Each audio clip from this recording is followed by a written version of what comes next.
Welcome to BioGees. Today we are diving into the fascinating world of Golgi apparatus. In this video, we will explore its unique structure and its critical functions. So, let's get started. Golgi apparatus. Golgi apparatus को सबसे पहले किसने describe किया था?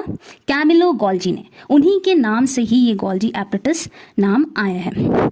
जो Golgi apparatus की अगर हम स्ट्रक्चर की बात करते हैं तो ये तीन चीज़ों से मिलकर बना है. एक तो है मेम्ब्रेन बाउंड वेसिकल्स, दूसरा है cisternae and third one is vacuoles.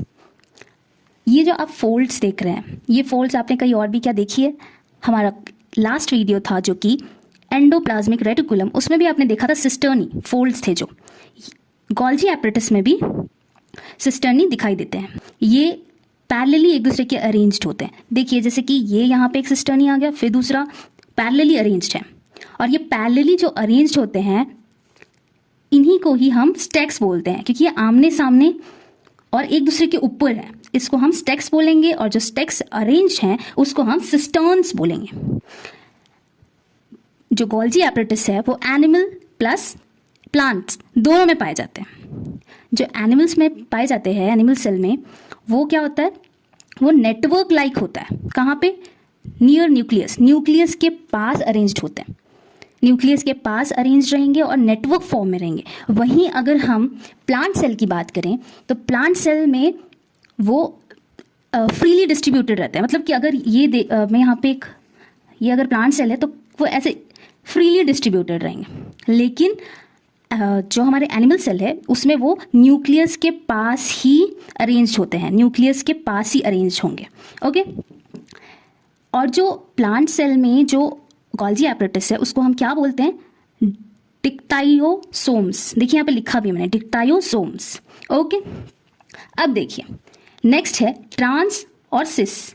ये दो पार्ट्स में डिवाइडेड है, ट्रांस और सिस. चलिए ये देखते हैं कि ट्रांस क्या है और सिस. सिस या फॉर्मिंग फेस दोनों ही बोलते हैं. सिस जो है वो न्यूक्लियस के तरफ फेस रहेगा. सिस का जो फेस है वो न्यूक्लियस की तरफ रहेगा.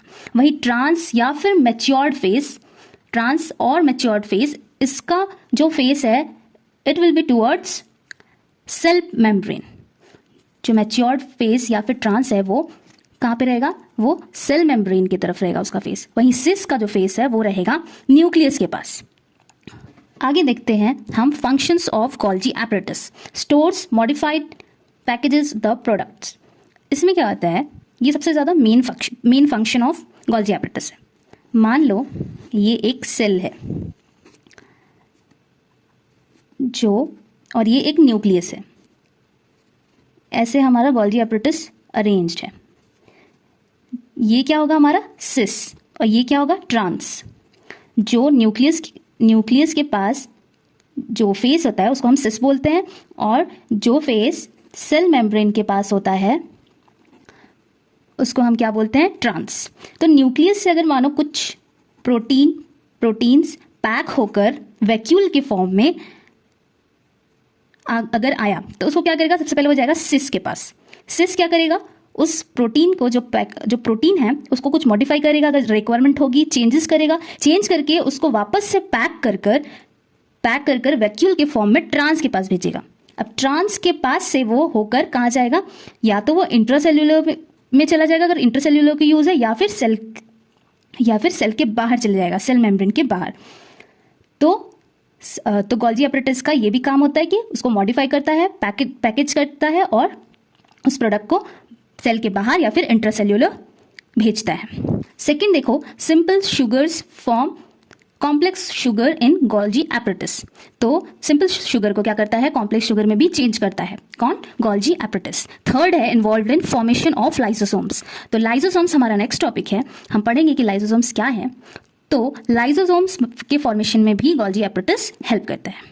तो ये था हमारा Golgi apparatus का स्ट्रक्चर, उसके दो फेसेस जो कि सिस और ट्रांस, और उसके फंक्शंस. और ये रहे कुछ नोट्स जो कि हमने पढ़ा, जो कि आपके लिए बहुत ज़्यादा हेल्पफुल रहने वाला है. तो आप जल्दी से इसका स्क्रीनशॉट ले लीजिए. ओके. अगर आपको वीडियो पसंद आई हो तो लाइक, सब्सक्राइब एंड शेयर करना ना भूलें. Thank you. Take care.